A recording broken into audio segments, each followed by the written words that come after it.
Halo Genrangers, halo Sobat Milan, salam genre. Nah kali ini kita sama narasumber yang spesial banget nih. Itu ada Mas Fafian dan Mbak Erina. Mas Fafian ini duta genre juara berapa nih Mas? Juara 3, bukan juara harapan 1 ya. Kalau Mbak Erina? Kalau aku juara harapan 1 duta genre Kabupaten Blora tahun 2024. Wes. Kali ini, tepuk tangan dulu ya Mas. Iya, tepuk tangan. Kali ini kita bakal bagaimana sih kayak membicarakan gitu. Bagaimana sih cara menjadi remaja yang produktif dalam masa liburan ini? Iya. Ngomong-ngomong ini masih tes ya Mas dan Mbak? Iya, masih tes Kak. Pusing nggak? Pusing banget. Habis ini pelajaran apa habis ini? Kalau besok Senin itu aku kelas B ya. Kelas B itu PJOK sama sejarah. Kalau Mas Fafian? Aku sendiri di kelas C dan aku udah lupa jadwalnya apa. Oke, kayaknya fisika ya Mas? Fisika lagi Mas. Oke, sekali ini langsung aja ke topik teman-teman. Kita akan membicarakan bagaimana sih cara menjadi remaja yang produktif selama masa liburan. Nah, kali ini kebetulan kita akan liburan ya setelah ujian ya. Liburan panjang. Menurut ini langsung saja ya, saya bertanya langsung Boleh. sama narasumber hebat kita. Nah, bagaimana sih cara Mas Fafian dan Mbak Erina untuk menjaga kayak bagaimana cara menjadi remaja yang produktif dan menjaga kesehariannya agar tetap produktif gitu kalau liburan gitu. Gimana Mas? Erina dulu boleh. Oke, kalau dari aku kan ini bentar lagi mau liburan nih. Nah, biasanya aku di pagi hari itu olahraga dulu, olahraga lari pagi ya guys. Aku setiap pagi itu kalau libur, tadi kan juga libur nih. Aku lari pagi 2 kilo, lalu setelah lari itu aku membantu pekerjaan orang tua, pekerjaan rumah. Nah, lalu aku bisa setelah mengerjakan pekerjaan rumah, aku bisa santai-santai dulu, main HP, scroll TikTok. Nah, baru aku mandi, sarapan. Terus kalau ada kegiatan di sekolah, aku ya datang di sekolah membantu teman-teman yang sedang kegiatan. Kalau tidak ada kegiatan, biasanya aku renang pagi, guys. Nah, aku sendiri renangnya itu ada di Tanjung di Kabupaten Grobogan, tidak di Kabupaten Blora karena rumah aku juga kebetulan deket dengan Kabupaten Grobogan gitu. Yang mau mampir ya guys. Kalau Mas Fafian gimana nih? Aku jujur kalau liburan tuh punya cukup banyak kegiatan ya, apalagi kan aku punya beberapa hobi. Aku tuh hobi gambar sama motret.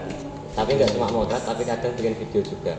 Jadi kalau pagi-pagi biasanya ya kayak rutinitas orang biasa gitu, sarapan mandi.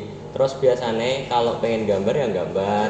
Terus kalau nggak gambar ya motret-motret pakai kamera. Dan aku kalau udah suka motret-motret itu kadang bisa keluar rumah sampai ke keliling kota gitu buat cari bahan-bahan foto.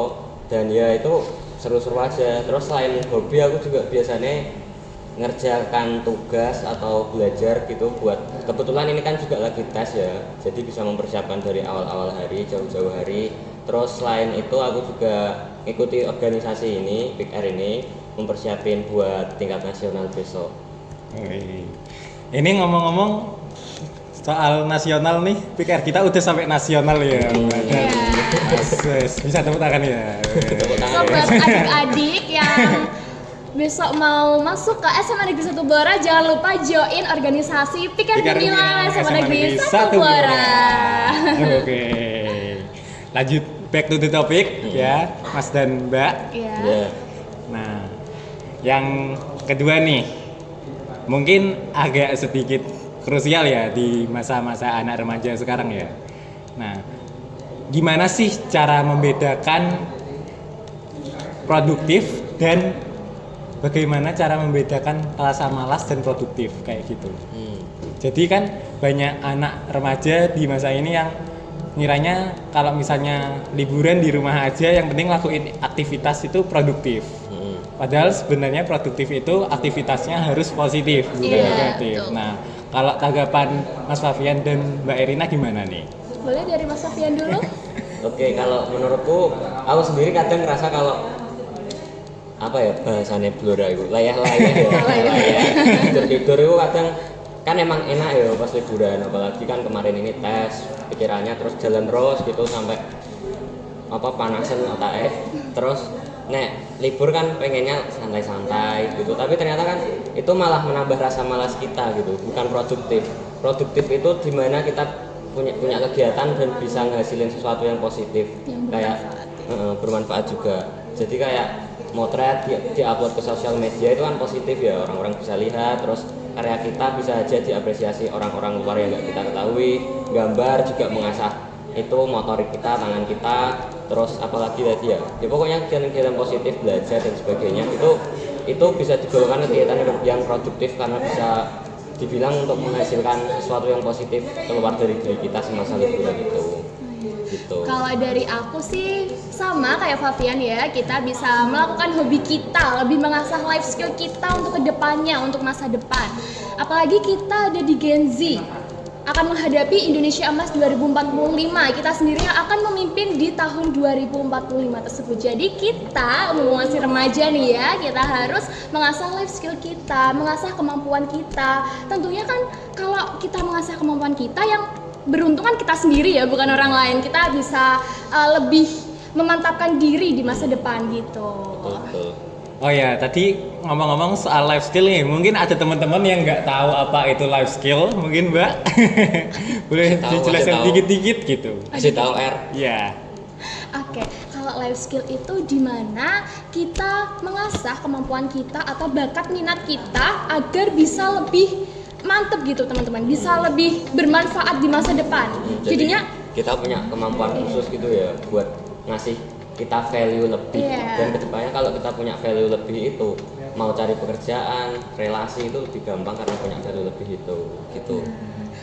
Misal ya, nah ini kalau misal kalian ada hobi menari, hobi memasak, nah itu bisa kalian kembangin lagi. Siapa tahu nanti di suatu saat nanti ada lomba, mungkin itu lomba tingkat kabupaten, provinsi maupun nasional, kalian bisa ikut. Dan tentunya kalau kita menang kan kita dapat piagam nih, dapat sertifikat. Nah bisa kita buat daftar ke kuliah impian kita gitu. Intinya tetap menguntungkan lah bagi diri kita sendiri gitu teman-teman.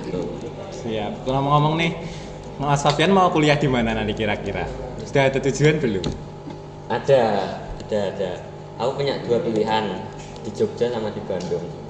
Aku sebenarnya antara ITB sama UGM. Kalau jurusannya masih apa ya, abu-abu rasanya sih. Masih Tapi bingung. pokoknya antara dua tempat itu. Kalau Mbak Irina sendiri? Kalau aku mau ngambil di kesehatan ya, di perawat. Mungkin ya nanti di plan 2 ambil ikatan dinas juga, tapi untuk di kesehatannya aku masih bingung mau ngambil di mana gitu. Oke.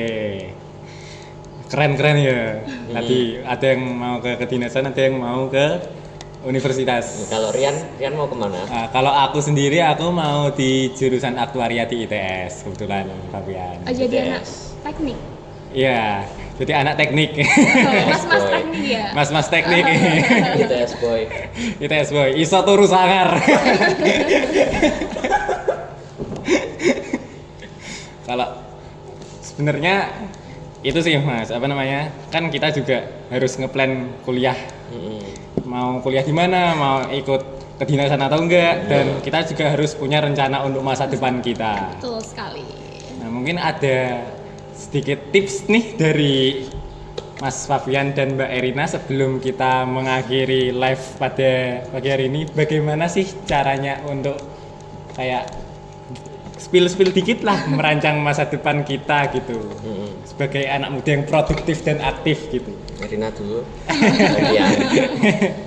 Oke, kalau dari aku mungkin kita bisa belajar dulu, belajar memantapkan diri dulu. Mungkin kalau kita mau ambil jurusan apa ya kita harus fokus jurusan itu, kita harus mempelajari apa yang akan dipelajari di suatu saat nanti di kuliah gitu. Dan jangan lupa kita tetap sholat 5 waktu, berbakti pada orang tua, dan intinya kita bisa melakukan hal yang positif untuk di kedepannya gitu. Kalau dari Mas Fabian?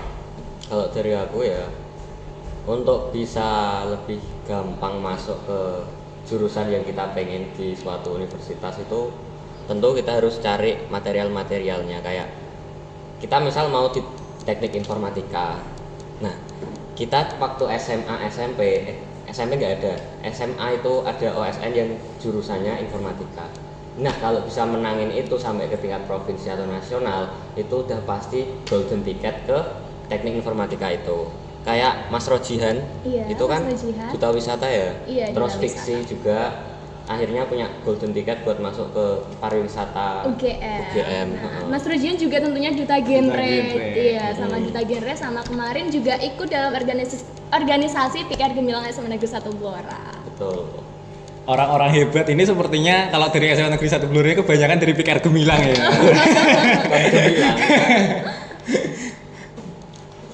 Ya, oke, ini mungkin cukup segitu dulu nih dari Mas Fabian dan Mbak Erina. Kebetulan ini kita juga udah 11 menit. Iya. Kita menemani teman-teman di sini. Dan nanti bakal ada live selanjutnya. Jadi teman-teman bisa nantikan kembali live kita selanjutnya. Oke, mungkin ada kata-kata terakhir nih. Kebetulan. Kata-kata terakhir. Kata-kata penutup, kata-kata Iya, terakhir. Kata-kata penutup. Kalau dari aku pokoknya semangat terus fokus sama impian kita. Karena kalau kita fokus ke impian kita, tentu kita bakal selalu berjuang untuk berusaha menggapai impian tersebut. Jadi kita nggak akan nyeleneh dari jalan yang kita pilih. Pokoknya terus semangat dan fokus. Fokus pada satu tujuan ya guys, di masa depan kita. Iya. Sudah. Sudah. Oke, nggak ada yang mau disampaikan lagi nih ya. Udah. Untuk menutup mungkin kita bisa jargon dulu nih. Oke, salam-salam dulu ya. Iya. Oke. Ya. Salam genre, salam remaja genre, sehat, cerdas, ceria, genre Indonesia. Saatnya yang muda yang berencana. Genre Blora, ijazah Z, lagi ijabsa. PKR Gemilang SMA Negeri 1 Blora, Remaja jomblo pancet oe. Oke, tepuk tangan. Dadah.